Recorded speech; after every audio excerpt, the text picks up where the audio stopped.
What if we took the pressure off of your career to repair the relationship with your daughters? What if it's not the job of your career to repair what happened with your daughters?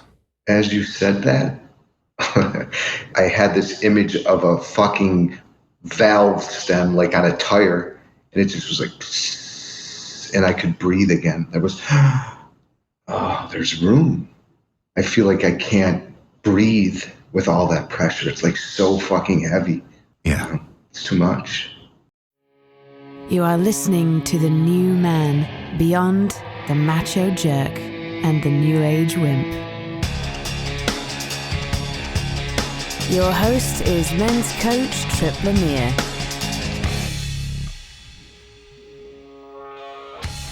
Is success just a way to make you look more impressive? Do you ruminate about ways to get the approval of others? And what truly motivates you to be more successful? Today's call is an emotional one. Our guy has had a checkered past which has left him estranged from his daughters. He's gotten his own life back on track, but when it comes to his girls, there's still a lot to repair.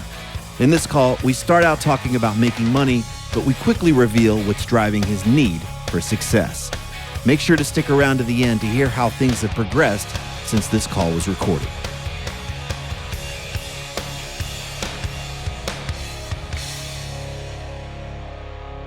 What you're about to hear is an actual coaching call. The person being coached volunteered and gave explicit permission to have our conversation recorded for this podcast. Where do we want to kick things off today, even if it's not exactly where we end up? Watching you do what you do inspired me and woke something up in me to want to do the same thing. And I have been. And there's been this pattern. I was running the men's group, coaching men, primarily a few women. And then like I'll go and I'm like, I'm fucking doing it. And then it's like one foot on the gas. And then there's like a foot on the brake. You're like, the imposter syndrome. Like, who the fuck do I think I am? And I think there's other layers. I left after living there for 27 years to come back to this is where I grew up, 27 years here. Leaving, the man I left as was not even remotely close to the man that I am today. So it's like, I came back to serve my community and the men in this area because I was a lost young man, drugs, alcohol, all of it, thief, lie, just lost. And coming back, I've been able to be a leader in my community and involved with some really great organizations. And I'm also noticing a pattern in my life where I have a full-time job, but I've never made the transition, got the boat close enough to the dock, always would fall back on the safety and security of my full-time job. I'm doing what I love to do. I don't hate waking up every morning. I get to serve, but it's like, how do I make that transition? Like you say, the rat race, how the fuck do I leave the job behind and jump with both feet in a way that doesn't leave me hanging? Because in my marriage, I think that had a bearing and was part of the reason that it cost me my marriage. I was like gung-ho. I started a kids fitness business and so I could take my kids to work with me. And, that was the first change that I made in my life. I was 50 pounds overweight, drugs, alcohol. And once I had my first daughter, I gave all that up and I became a personal trainer and top personal trainer. I climbed the ranks and then I started my own business. And then I got scared and I would go back to driving a truck. And I see this pattern where I would go into what I really loved and then I would be like, go back to, the safety and security of a paycheck. And so I guess what comes up for me is talking about finding a path through to leaving the rat race behind and really getting uncomfortable and stepping into what I really love doing. But right now you're able to do the thing you say you love to do. It's just not the main way you fund your lifestyle. Is that right? Correct. Yeah, I do. Okay. Every day I get to do what I love to do. I get to have conversations with men, serve the homeless, be of service in my community, and be a leader. So I love it. Like, I absolutely love that I get to do that. And then there's this voice inside of me that's always saying, you can do more. You can do more. You can be more. You can. And then there's a voice that says, you don't know what you're doing. Right. Let me see if I got the picture so far, which is you've been able to make some major life changes from the path you were on, which doesn't sound sustainable. It was not sustainable. The drugs, the alcohol, being overweight, questionable choices in terms of lawlessness, right? Yeah, super lawlessness. Okay, so huge respect for you to turn that around. And now you're in a position where you can fund your lifestyle and also do what you love to do, impacting people, young people, whether it's or men or whatever, all the various ways you've named that you've been able to do that, right? Yeah. And then it sounds like there's something in here where I hear an expectation or something of like, I should be able to make a living at this, or is that what it is? What's the voice? I should? What's the should? Yeah, I should be able to make a living at this. I should know how to do this. I should be able to make a transition into doing this. Yeah, I should be able to do that. Yeah, definitely. Right. That's what it is. What would be let's follow this a little bit more. So what would be different in your life if what you call your passion was also affording your lifestyle? What do you think would be different? It doesn't have to be logical. Okay. But if you think about it, okay, I'm making enough money, or I'm making more than enough money from my quote passion of helping and serving people, what would be different? I feel like that voice, that inner dialogue would subside. So that feels like, to me, if the volume on that decreases, it feels like it would be more peaceful inside my body, more peace, that's what comes up. And if we ask that part of you now that has this big should, that you should be able to make money doing this, what are some of the other things that I should do more, I can do more, I should be more? Is that the same voice? Yeah, it is. It's the same voice. It's like a younger part of me. Okay, yeah. So let's appreciate this part. And if we listen to him, what is it that he sees, or what's he concerned about? If you don't do more, if you don't should follow the shoulds here, what's he concerned about? That's a great question. What's he concerned about? That he won't be loved, that he won't be adored, he won't be respected.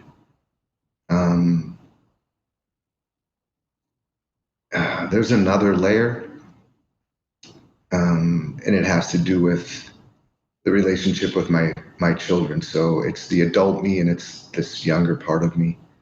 Like, because my past behaviors, I think, have had an impact on my family, I'm still trying to clean up the relationship that I have with my two daughters. And if they could see me now, then that would change our relationship. Okay.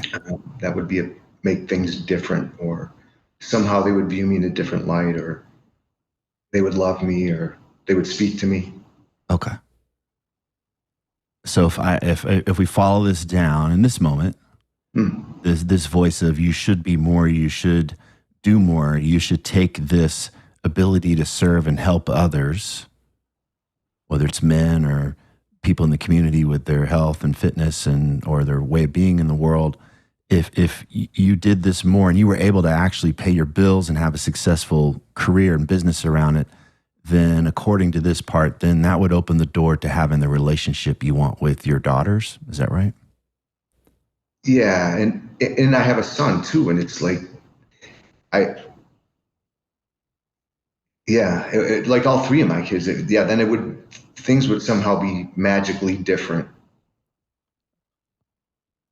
Okay. Keep telling me about magically different. Let's see. They live in. I left during COVID after 27 years of living there. It's been hard to make the transition to come back here. My relationship with their mother and them was a bit challenged after being divorced for 13 years, and my life fell apart. Lost my job, lost my business, challenged in communicating the relationship with their mom, with them, and I felt alone. And I needed to be with family. So I decided I wanted to come back here. So I had a story that my parents, or my dad passed away. They wouldn't welcome me back here. For some reason, I had this narrative that I created that, I was embarrassed. I felt shame, and asking them for help was going to be a lot. So I finally just said, fuck it. I'm going to call them up. And they welcomed me they're like, are you kidding me? Come home. We want you here. Bring it. And beautiful. So right it was fucking cool, man. Like, because it just helped me to relax, and like I had somewhere to go because I felt like I had nowhere to go. And I jumped in my car and I headed back, and coming back here was like life-changing. I know it was the right move, but then I have this thing about leaving and then my kids feeling abandoned by me. Mm-hmm. Okay. And if we come back to this part, it somehow believes that if you were successful, I'm going to use that word successful, that with this business, this next phase with your business, that would somehow repair the relationship with your kids? Yes. Yeah. Anything else you'd add? If we listen to this part, this guy that's pushing you, you got to be more, you got to do more. Let's see. Yeah, and I think it's also there's something coming in right now. It's like proving to my dad, like I saw him work his ass off 80, 90 hours a week. And I knew he had dreams and hopes, and he never lived them out. Uh-huh. And so it's like, I feel like an extension, like it's proving something to my dad. Like, not like I did better than you. Like, look at Dad, we made it. Like, this is for us. I knew that you had something that you wanted to do more than what you did. And this is me doing this, not only for me, but for us. Mm-hmm. And for my son and for my daughters. And, Okay. And he passed away, right? Yeah, he passed away 6 years ago. Yeah. Okay. So it's going to be kind of hard to get his approval at this point. Yeah. Well, I got him over here on this like puja table, man. I can look at him. I got his cufflinks and his school ring. I can ask him. Okay. We've all got our ways, right? Yeah. All right. How much money do you think you'd have to be making to get your kids to finally love you and feel like you didn't leave them? Oh, fuck. All of it. All the money. Well, we better get started, man.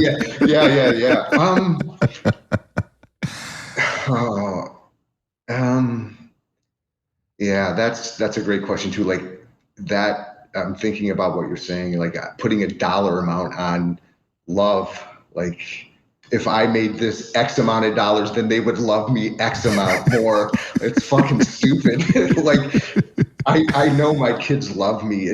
And I don't think it has to do with money. Hearing you say that, like being rational about it, like, no, there is no dollar amount. I could make all the money and that really doesn't. Well, if it's not money, then is it some kind of influence, like some kind of look at Dad's kind of status in the world? Look at him. It's not just the money. He's important now. All these people are appreciating him. And I think it's because of some of the things that happened when they were younger. I want them to see that I've changed my behavior. My son has.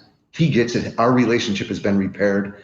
We communicate, and my daughter's is challenged. And that's hard for me to accept as a father and as a man, that my behavior had an impact on them. And I'm not going to say we have not completely, but because there was a time lapse between the rupture and not having the opportunity to repair, that it's had an impact on them. So they have a narrative of who they think I am. Mm-hmm. And I have made substantial steps and changes to be a better man because of the impact my behavior has had on them. And I'd like the opportunity more than anything to have the conversation, to listen to them, to understand them and how my behavior impacted them. And my youngest daughter recently allowed me, she cracked the door because they had set some boundaries where they're like, okay, we're not going to have this conversation. All right. So I think this helps me understand. It's a little more clear, which is like, I'm limited in the ways that I can show them that I'm not that person. And so maybe I've got another theory that if I go and do these things and I make this money, or if I become this other person, and I can show that to them, hey, I'm not that guy that you thought I was. I'm not that guy that you had to push away. Yeah. So because of what happened, I chose this path to first help myself to become a better man and understand why I behaved the way that I did. And then now help other men who are a few steps behind me, that maybe they don't have to go through what it was that our family went through. And I want you to know that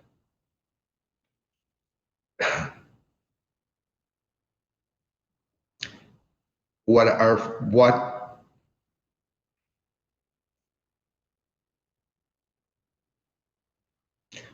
I put our family through wasn't in vain, that it had to happen, and that because of that, there's this. And I don't have to pass this on. Like it started and stopped with me. Mm-hmm. Yeah. Yeah. I can really feel that.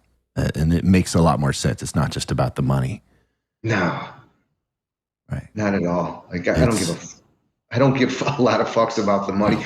And I do, of course, like, there is that aspect of it for sure. Right. But it's a weird algebra. If I do this and then do that and then do this, then I can show that, hey, all of this wasn't in vain.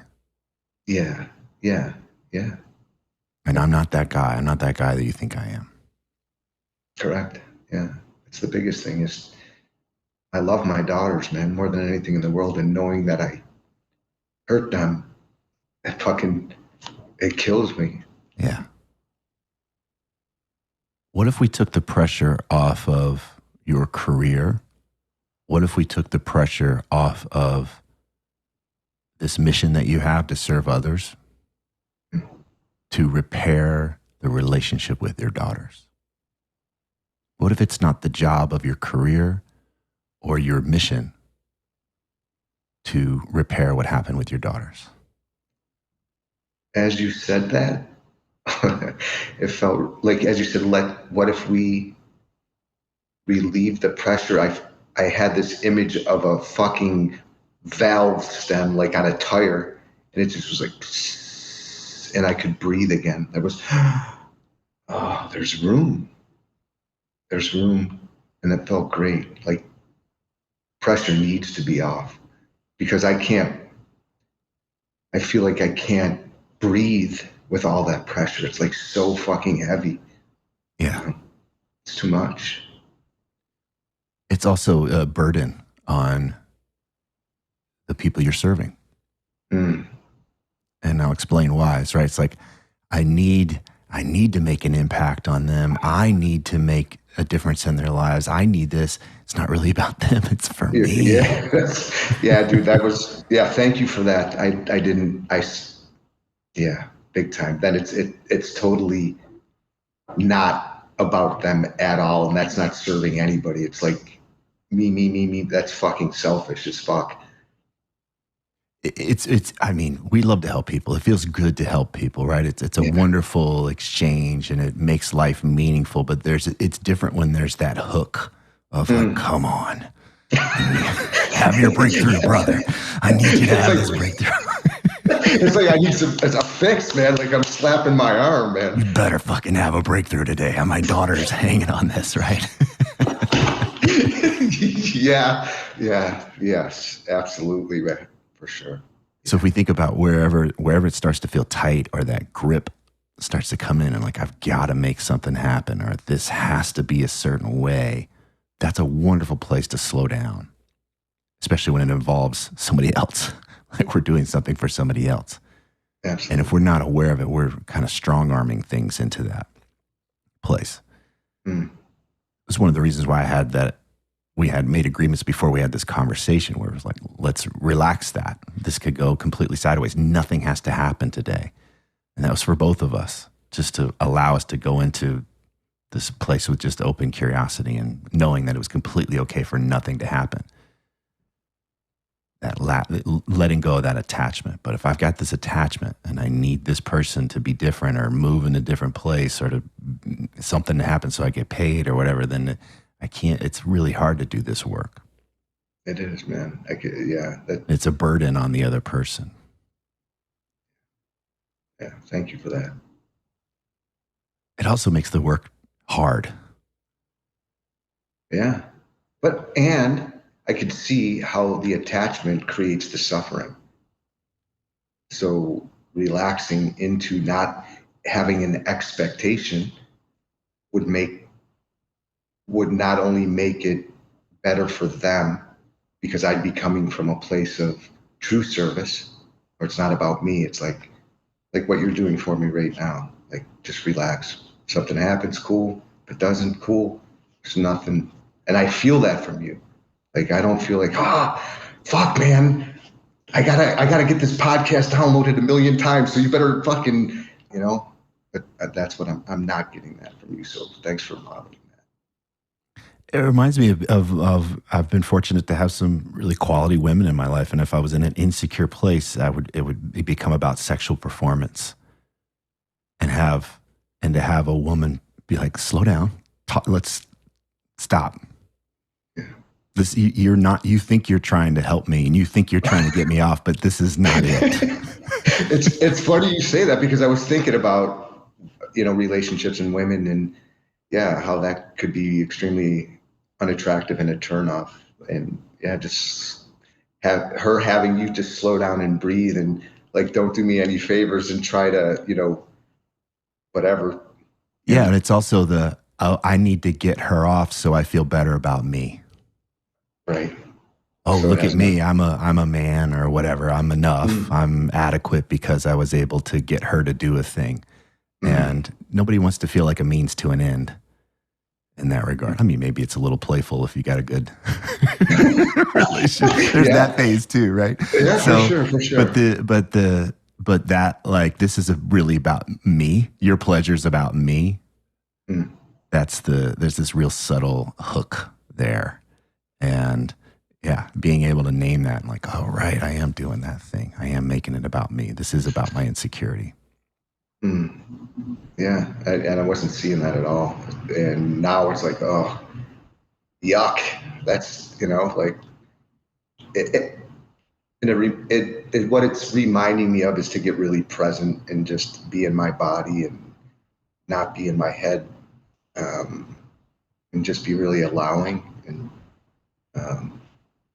this is why I think you're in a good position, because you have a way to pay your bills and take care of that. And it takes the pressure off of, oh shit, this week I got to make X and Y happen with people's lives. Like, you don't have to.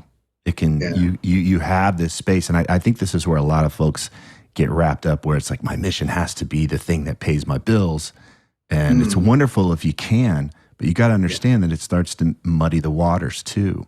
And it can create that urgency or that scarcity, and it can really start to mess with our heads in that regard. So if you can create an environment where you can show up with an open heart and you can just be in that curious place and nothing has to happen, you might find that you have the most fun, but you also do the most impactful work. I feel that big time. And I'll add something, like there was a piece about my full-time job. I'm not good enough because I'm doing that, and hearing you say it's a good thing. You're in a position, you make a good income, and you get to serve. So relax, be appreciative of what you have. Come to this service piece with an open heart rather than from a place of it being about you and there's no hook. And that feels like freedom.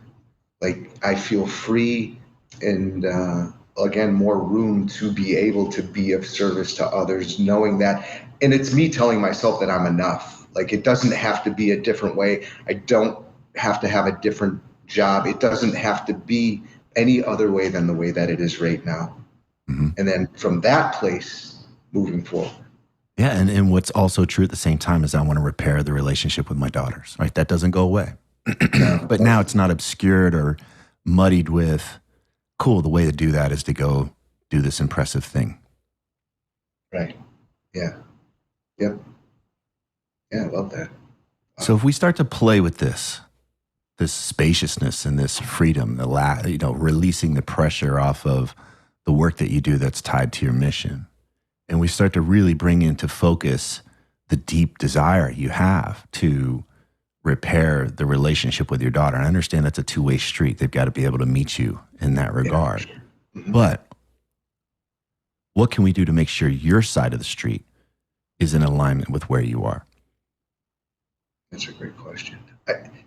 And I think it starts with what we just discussed, like them not feeling like a hook from me or me. I can't do anything over there. Like really, like you said, they have to meet me. My youngest daughter has set some boundaries and has cracked the door open. She hadn't spoken to me for years. And she just recently, when I went back to visit her, she cracked the door open. She cracked the door and we had a conversation. So she experienced me differently. So there's that. My other daughter, she's going to have to move towards me. Like I guess to answer your question, I can continue to do the work over here on me and continue to grow and develop myself. I can't do anything over there unless, like you said, I met. And that it's hard at times. It feels hard at times. Like, and it's also like, okay, I could try to be not attached, like to any sort of outcome. Like, Well, I like that catch because I think that's where we can stay in integrity with ourselves. I love my daughters. I want to have a connection with them. I want to have a genuine connection with them. And that connection can't come at the cost of me trying to manipulate this thing to feel okay for me. Like I might have to sit in that fire that I love them and I'm misunderstood. Yeah. I'm not who they think I am. Yeah. Whatever those things are. This is really tough stuff, but I want to help you see where that hook is still coming in, and the desire to connect might be so you feel validated. See, my daughters like me again. I'm okay. Versus, right. I just want my daughters back in my life. I want to connect with them. I want to watch them grow. I want to understand who they are as people and who they're becoming. Yeah, that is more of what it is for me. It's not to make me feel better. There was a point where I didn't know how to listen to understand them. So it really is about understanding them and being, that part isn't so much about relief for me. Sitting in it, I've been sitting in it for a long time and it's fucking brutal. Yeah. And I know there has been some alchemy. Like I get that being and sitting with the uncomfortable feelings has transformed me. Like I had to go through that. Had I not learned to be with those emotions, it wouldn't be possible for me to have a relationship with them if they so choose, because it would then be about me. But I have and will continue to sit in that fire. It's fucking brutal, and I think that's the work as a man. I think there's a parallel here, which is, what do I do? How do I design my life? How do I show up? What choices do I make so that I can stay in an open heart and spacious, not only with the people that I help in my mission, but also towards my daughters, even if the door's closed with them. Mm-hmm. And a lot of us are like, well, I'll open my heart when I get something. Mm. And your job might be to just remain patient and have an open heart and not be tapping on the window every 30 minutes. Like, hey, I'm still out here. Will you like me now? Right? Yeah. Yeah. Right? Absolutely. But that consistently, like, I'm here. I'm not going anywhere. I am your father. I'm always going to be your father. My heart is here. And at any time I am ready to join you. Yeah. Yeah. And I'm curious about, because I know I've done some of the window tapping. Hey, I'm over here. I'll be honest, I would probably have rocks and throwing through the window. So I can't imagine. Yeah. It's hard, man. And I'm finding ways that I can, I'm finding ways of staying here, but not too intrusive, not too invasively. And so far so good. Like I said, my youngest daughter opened the door, cracked it. Okay. That's cool. And again, like just what you said, being patient and not tapping on the window. I like that. Like, don't always be up in their grill. And it's like allowing them to have the space and, like you said, keep the open heart. Yeah. And I just want to circle back to the tapping on the window, because I where I'm coming from is that clingy thing of, I need you to make me feel okay, which is different than I can appreciate where you are, and I'm your father and I'm here, and I would love nothing more for us to reconnect. So that's a huge difference. Right. And that doesn't mean that you're not there and you don't contact them or send them cards or whatever the things. I don't know what's allowed, but that's the thing, is to continuously broadcast that signal, but not with the hook, like, you owe me something, or please come and rescue me, that kind of thing. There's definitely some validity to the point about them rescuing me, and that's not their role. It's not their job. Like, I got to rescue myself. I get that for sure. I'm curious, like, how do you let go of that? Like, how do you drop that shit? Well, I think the confusing part for some is that doesn't mean we don't want something. And so it is really hard. Like, I can want something. I can really want to be with this person, or I could really want to have this relationship. And it can hurt that it's not happening. It can hurt that the door is closed. And I can feel that hurt. I can feel that disappointment and that pain. And I don't need to do any manipulation or whatever. I don't have to play games. I don't have to get involved in that stuff. That it can be just as simple as, I would love to be with you. I would love to have a relationship with you. And I understand that that's not where you are right now. Yeah. And then you get to be in that fire. But I think if you think about where we started this conversation, if I just did this and I just did that, right? Yeah. There's the then. Yeah. And there's the suffering. Right. Got it. Yep. I feel like the hook just fell out, like out of the side of my mouth. Beautiful. And now imagine how much more powerfully you can move through the world when you're not navigating, well, what do I make sure? Don't want to screw that up. And you're doing this little side door thing in order to, quote, get that thing. And now you can just focus. No, this is what I'm really here to do. Yeah. And that feels so much better. Like, thanks for helping me get the hook out. Well, it might be back in at 5 p.m. today, so it's a continuous I'm pretty process. sure. Yeah, no, it's gone forever. Yeah, that's how this works, right? That's how this works. I like the word you use. I'm exonerated now. There's no more suffering. I'm good. No. I can just Thank you. All right. All Talk to you done. later. Yeah, one conversation, it's over. But but you bring up a good point, because this is where the practice comes in, right? And this is where I was alluding to earlier, which is the things you do to keep your side of the street clean.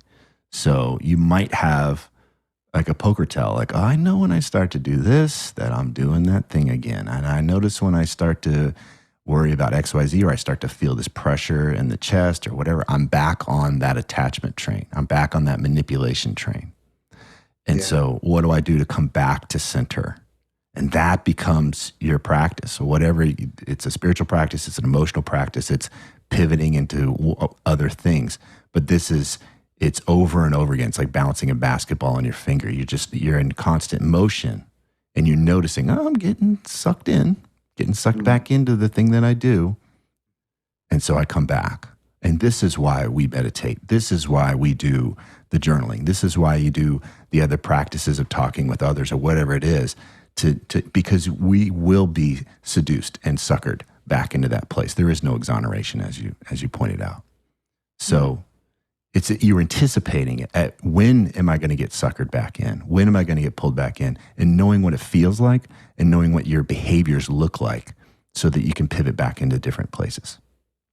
So what I'm getting is when I start to feel that tightness, and that's what it is for me. It's like a tightness in my chest. It's like I'm clenching my fists. I'm feeling contracted. That's the information to get me to pay attention, to pivot, meditate, have a conversation, to have me come back to go work out, go play, do whatever you got to do. And it's also just helpful. What would I do if I wasn't attached? It just can help. Like, oh, I wouldn't be scheming to prove this thing and get this approval. Okay, if I wasn't striving for approval, then how would I handle XYZ right now? And a lot of times there's a difference. Oh, well, I wouldn't be, gritting my teeth trying to get this person to like me or get this person to do XYZ. Okay, so I might still want that approval, and I might still wish that could happen, but my choices can be different. Say more about that, like my choices. Like, I know you spoke to it, but like, yeah. So if I'm looking at my business as a way to prove something about me and have me feel better about me, and that's not how I want to be doing things. Like, that's where this pressure comes in, right? And this urgency comes in. I could start to ask myself, well, what would I do if I didn't need this business to prove anything? What would I do if I didn't need this business to have me feel validated? That doesn't mean we don't enjoy those perks, but it doesn't become the purpose of it. And so I might just recognize, oh, I wouldn't sweat these things. I wouldn't be worried about this stuff. I would just pivot and concern myself with these things and focus on that. Gotcha. And if you learn, if we had more time, it would be great to you just create a catalog of these behaviors are the shit that I do when I'm in proving mode and approval seeking mode. Then you might find that you don't need to do any of that shit. Yeah. And so if you start to slip back into it, it's like, okay, I can come back to center and do these other things instead. Yeah. So contracted versus open-hearted, hooked versus authentic, and we don't have to wait until we're in an open heart. We don't have to wait until we're non-attached to do those things. We can just pivot back into it, and then the heart can open that way. Yeah, that makes perfect sense. Taking action creates taking action and doing the behaviors that elicit an open heart. Like noticing, hey, here comes the hook, the attachment thing. I'm doing that thing again. Now I just pivot, do the behaviors that are not, involving me needing them or things to be any other way than they are. It's like, oh, there's the space that I need. There's the creativity. There's the open-heartedness. And the freedom to express it in any moment. So, I'm noticing that I'm doing that right now as I'm working with you. Okay, I just want to name it. I notice I'm doing this thing to want to get approval right now. So let me just take a minute to ground myself and come back, or maybe we pause the session or whatever it is, or whatever the work is you're doing. Like, if we feel like we can't express it and we can't reveal it, then it has a lot more power. But if we can just name it, like, I'm doing that fucking thing again. Okay. It it's just like you said, that visceral sense of allowing that valve to open and release. Then you could just come back to center. Yeah. Over and over and over again. Anticipate that. Yeah, I think that's really helpful, knowing it's not if it'll happen again, it's like when. And then being prepared, having tools to navigate that over and over and over again. Like that feels it's like having a plan. And if you've done versions of this in the past because of food or substances or other behaviors, you've got a sense of this. You've got a sense of that internal gnawing of like, oh, I need this right now. I've got to go in this direction. I won't be okay unless I have X, Y, Z. You understand how to pivot into healthier behaviors and healthier choices. So this is a different version of that. Okay. Yeah. And it's just putting it into practice in these instances. Yeah. And there'll be days where you're just sad. I want this connection. It's not happening, and it's okay. It's totally okay. Yeah. You could still want it. Be with it, feel it, sit with it. Yeah. Not avoid it. Or posture. I don't want it. Fuck them. They don't want to be with me. Fuck them. Yeah. And then you're like checking on them. Do they text? Do they call? I'll be on Instagram looking at like my youngest daughter just went to college, and I saw her and I light up, man. She is a fucking leader. She's a badass. Like the shit that she just transformed her life. Like I'm impressed with what she's done and is doing and will continue to do with her life. And it's cool because I still get to see what she's up to, man. And she's a badass. Right. So I'll check out the page, and there she is, like right there, man. Like, and I'm lit up, like so proud, so grateful. And that's enough. Just, that's enough. Like, and and then there's those moments of like, did they text? Did they call? What's going on? Right. I need that to be okay. So one thing I want to throw out there is that we've gone from I'm going to do X, Y, Z, and that's going to get my girls back, and repair the trust, it's all the other things, right? Mm-hmm. And this is outside of my area of expertise, and I would encourage you. This is one of the things I'd like to create an agreement with you is for you to find. I'm sure somebody's written books. I'm sure somebody has figured this out. And so if the old idea was I'll just go and build this new way of life in this business, et cetera, and that'll do the trick, go find the healthy way. Who's modeling the healthy way? Who has ways to do that? Because I don't want you to feel under-resourced there. We've left a vacuum. And we've talked about how you can deal with this emotionally on an emotional level. But there might be some other ways. There might be some other strategies or something to do there. And I would like for you to not leave that opportunity unchecked. Does that make sense? That makes perfect sense. Yeah, looking for other resources for someone who has gone through this very thing. And, sure. It's huge. It's got to be so common, right? It's got to be really common. Yeah. And of course, I feel like I'm the only one. I'm the only dad going through this. I'm the only man. Oh, I feel really fortunate. Out of billions of dads, you're the guy. Yeah. It feels like that sometimes, though, in life. Like, I'm the only one. I'm so unique. Yeah. Like I said, I feel very privileged to talk to you. So, yep, of course.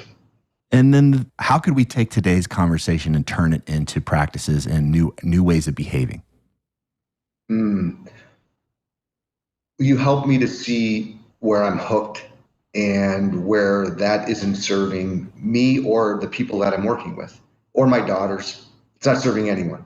So that helping me to see that, the takeaway that I'm having is to notice it, name it, be with it, and then pivot, shift, and that I'm enough right now. Like nothing needs to change for me to be enough. Like, and also look into someone else who has had this experience or something similar, so I can look into ways that might be more helpful and might serve me in trying to repair the relationship with my daughters.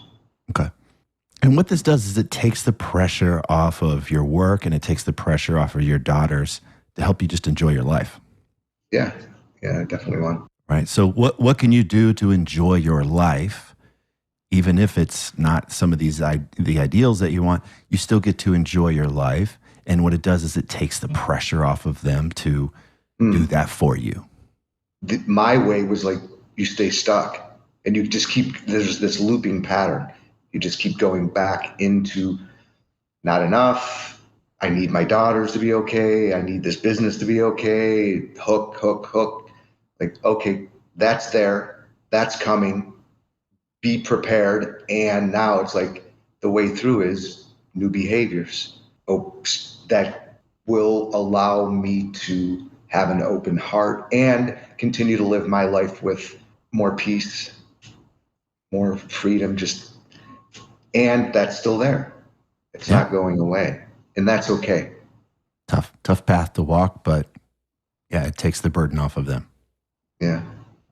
Beautiful. Well, I really appreciate where we started and where we are, because you're not alone. I mean, I this pattern of using our work to fix and heal all this other shit that we have in our lives is just, it's everywhere. And I think it's natural. I think it's part of our wiring. It's like, okay, this is my contribution. So I identify with my contribution, and my contribution is going to be the thing that kind of checks all these boxes everywhere else. And it's just really easy to slip into that. And I can do it. And you're certainly not alone here. So the work you did today is going to help many, many people. Man, thank you. Thank you for the opportunity and for the guidance and for modeling what you model, man. Like, yeah, just thank you. I feel really grateful, and I feel the peace, and the fucking relief valve is cool. There. I'm going to go fucking move my body and do some CrossFit, or I don't know, do some parkour, jump on some shit. Like, I feel good, man. Thank you. Thanks. Yeah. All right. Beautiful. Hey, I'd love a follow-up. Will you send me a follow-up in a few weeks and let me know how you're doing? I will. All right. Sure. All right, brother. Much love to you, man. Great work. Yeah. Thanks. Peace. Bye-bye. Yeah. Bye. All right, so since this conversation was recorded, our guy has made significant progress with his younger daughter. They're in regular contact, and he has plans to visit her soon. In the meantime, he's going strong with his son and staying open to what's possible with his older daughter. If these interviews are helping you, please leave a positive review on whatever podcast app you use so that others can discover the show more easily.